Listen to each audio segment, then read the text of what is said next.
Está en el aire Juan Manuel Cao. A fondo. Estas imágenes que van a ver a continuación son en Kharkov, Ucrania, y están siendo objeto de polémica en las redes. Supuestamente se trata de soldados rusos detenidos por los ucranianos en plena calle y hacinados aquí, como ven, sin camisa en la cama de esta camioneta hacia rumbo no determinado. La imagen podría reflejar varias ideas encontradas. Por un lado, mostrar que es un hecho que numerosos invasores rusos están cayendo en manos de los ucranianos que defienden su país y que incluso algunos se están entregando o desertando. Pero por el otro, ahí escuchamos ruido de ametralladoras atrás, podría mostrar la dureza de toda guerra y contrasta con otras imágenes que hemos visto de prisioneros asistidos generosamente por sus captores ucranianos. Por otro lado, no hemos visto hasta el momento qué está sucediendo con los ucranianos que caen en manos de los rusos, como es el caso de unos 14 alcaldes secuestrados o los miles de refugiados obligados a entrar en territorio ruso. Hablaremos, por cierto, más adelante, les vamos a mostrar una entrevista con la Embajada de Ucrania en La Habana, que valora las falsedades, o sea, las analiza, las falsedades de la prensa castrista. Muy buenas noches, bienvenidos a Fondo.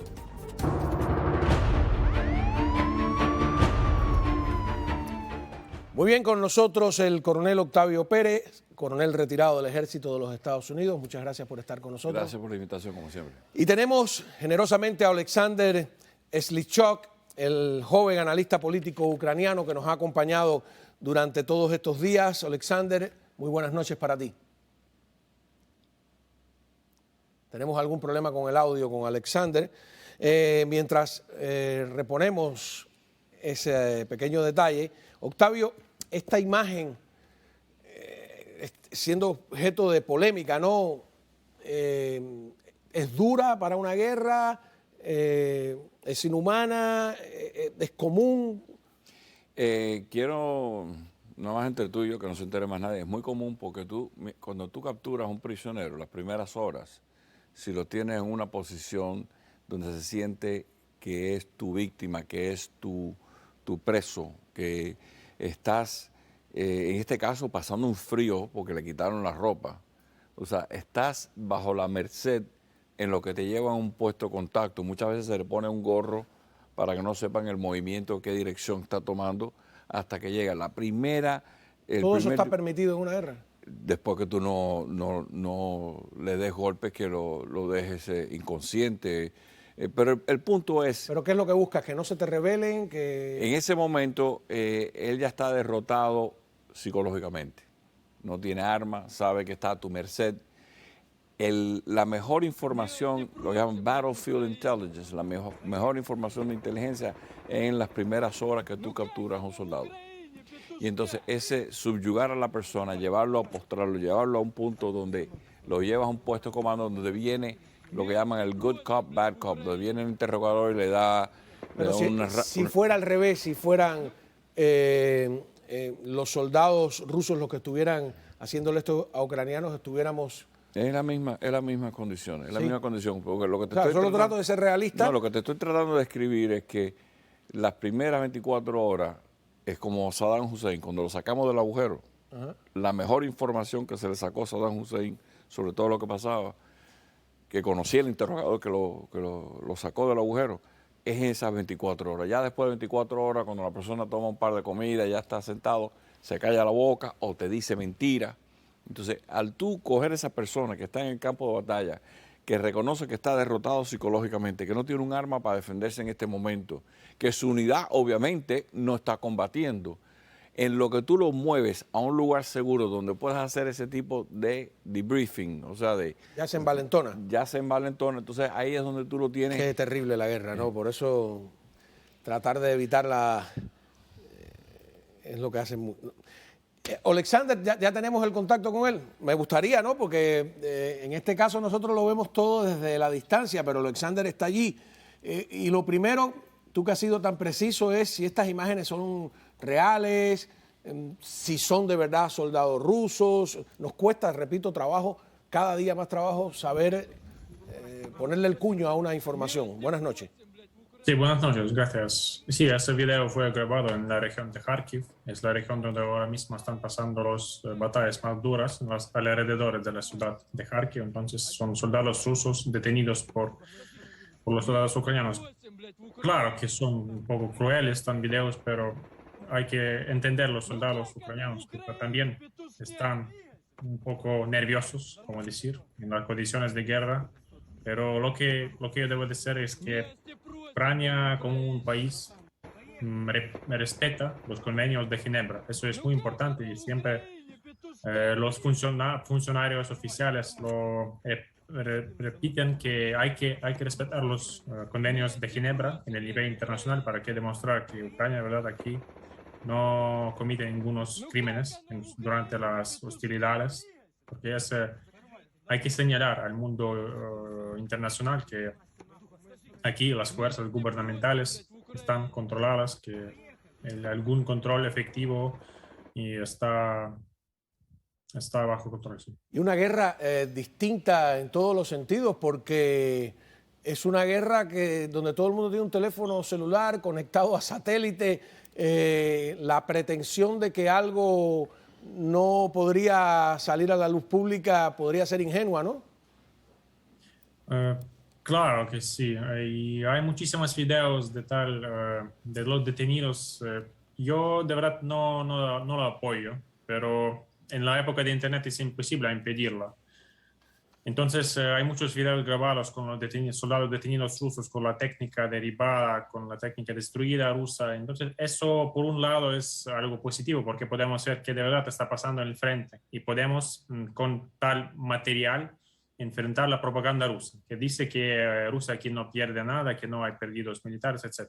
Bien, con esos videos, con esas evidencias en Internet es posible enfrentar la información falsa por parte de Rusia. Pues eso lo positivo que yo veo. Pero por otro lado, hay que cuidarse. Yo repito que hay que respetar los convenios de Ginebra. Entonces, no un poco...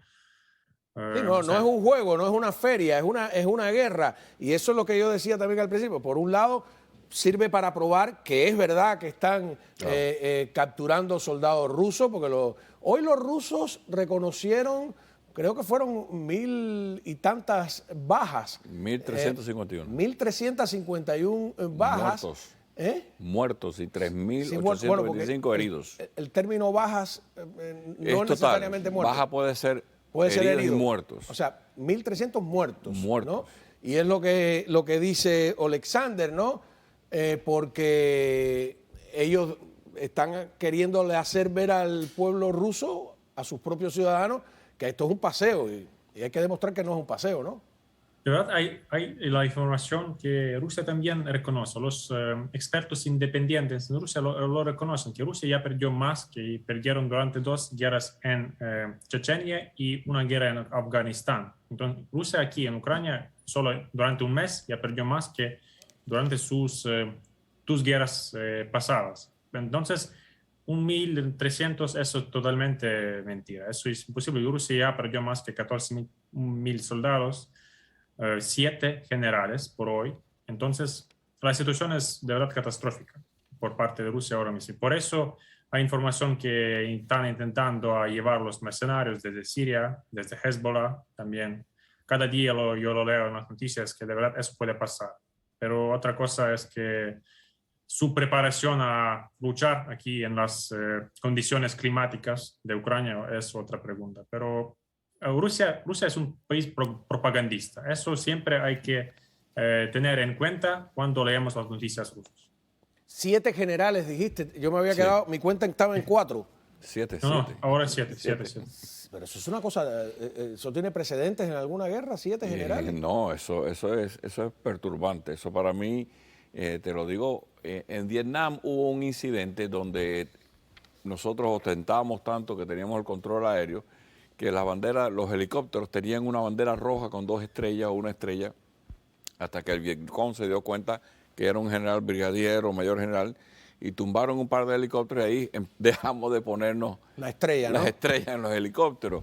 Pero eso fue un acto más de arrogancia que teníamos en aquel momento, que en este caso que no se sabe si esto es un fratricidio hecho por los mismos rusos. Bueno, porque hay algunos casos donde se sospecha que los propios soldados han terminado matando a sus jefes porque las bajas son, o sea, los mandaban a misiones un poco idiotas, para llamarle de alguna manera. Vamos a ver al presidente Biden, que fue a visitar a los soldados norteamericanos en Polonia.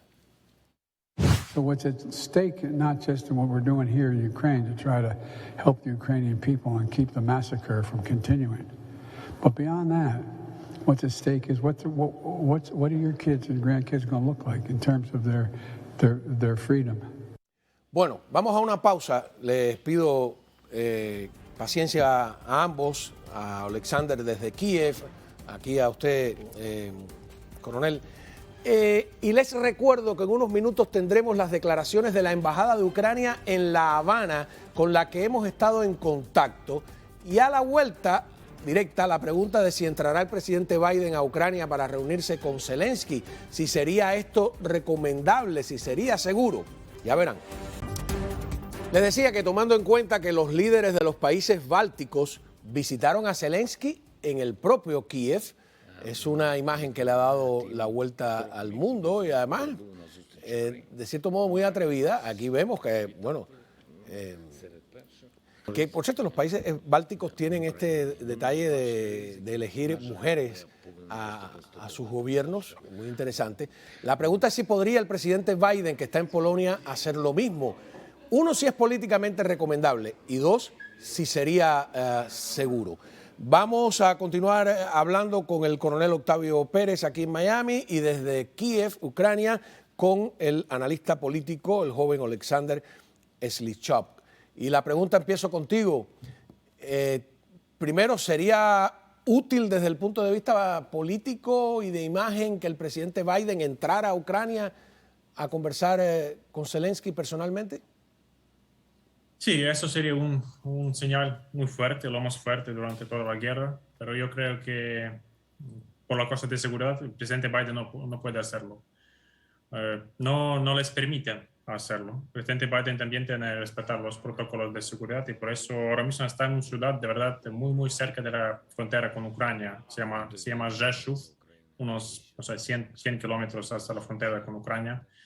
Entonces, la reunión directa con Zelensky, sí, eso es algo necesario. Creo que el presidente Biden podría llegar al territorio occidental de Ucrania para demostrar que de verdad los Estados Unidos están juntos con Ucrania. Pero en su dirección a los soldados estadounidenses ya declaró lo claro que van a ayudar, van a apoyar a Ucrania adelante. Entonces, la posición de la América Latina, de Estados Unidos, para mí, de verdad, es muy clara, que en el nivel político y diplomático y también en el militar lo van a continuar. Entonces, no hay ninguna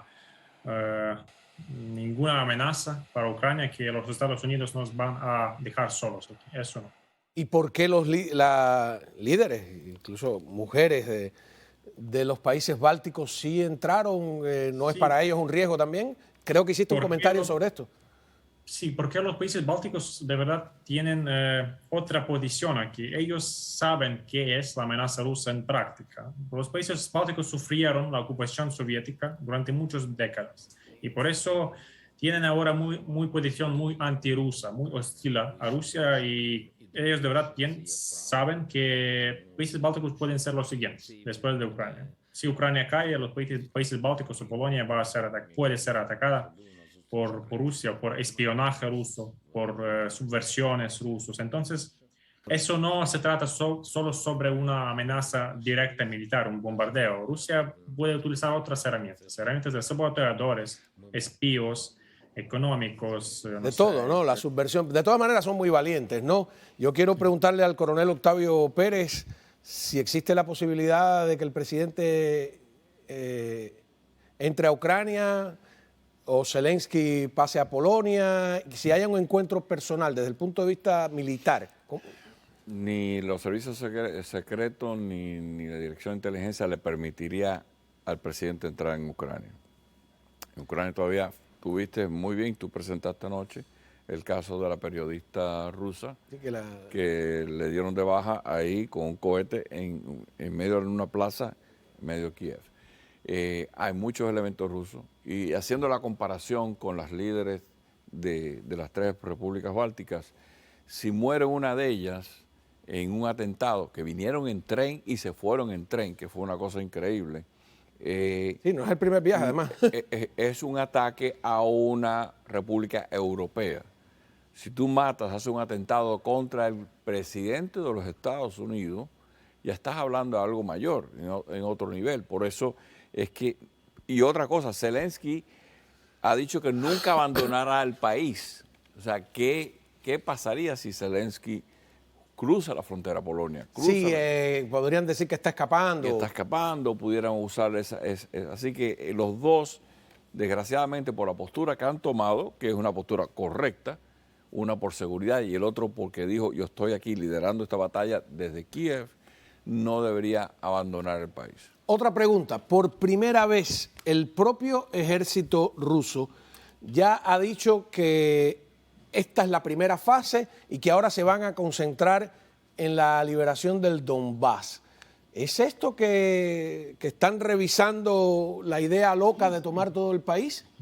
Claro, eso una demuestra que Rusia ya perdió su capacidad ofensiva aquí en la capital y también en el sur. Rusia no logró capturar la capital por primero, no logró capturar Kharkiv, la segunda ciudad más grande, por segundo y por tercero no logró capturar Odessa, un puerto muy largo en la costa del Mar Negro que también está vinculado a Moldova, a Transnistria, todo eso. Entonces Rusia ahora mismo lo que estratégicamente puede es un poco avanzar en Donbass. Pues en Donbass tiene las posiciones mejores porque ahí hay los separatistas prorrusos, ahí tiene alguna lealtad en el territorio ya ocupado. Y por eso lo que Rusia de verdad puede hacer ahora mismo es controlar el territorio de Donbass, una zona industrial en parte oriental de Ucrania y ya está. Y por eso se demuestra que la segunda fase, el plan B de Rusia, va a ser una retirada, ¿no? Operación local, solo en el parte oriental de Ucrania.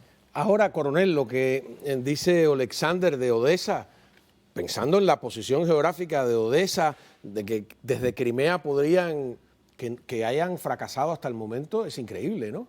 Mira, ¿te acuerdas que uno de los primeros objetivos era cerrar el Mar Negro a toda la costa? Pero eso lo hicieron los turcos en vez de ellos. Hicieron los turcos, sí. Pero no lo ha logrado ahí. Entonces, ¿qué pasa? Mira, hoy se dice que han perdido partes de la ciudad de Kherson.